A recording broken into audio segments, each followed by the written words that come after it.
Tentara bayaran Amerika untuk Ukraina diklaim Rusia musnah usai mencoba menyerbu wilayah perbatasan Kursk.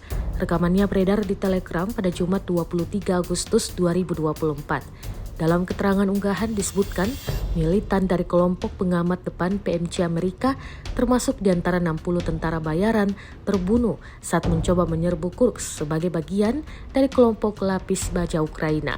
Serangan mereka ditentang oleh Marinir Brigadir 810 dan pasukan terjun payung dari Batalion Lintas Udara Terpisah ke-11 yang menghancurkan 3 kendaraan lapis baja Kosak, 1 BMP-2, dan sebuah kendaraan tempur infanteri M113 Amerika.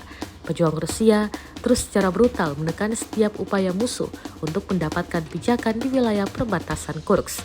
Jelas narasi unggahan.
Download Tribun X sekarang, menghadirkan lokal menjadi Indonesia.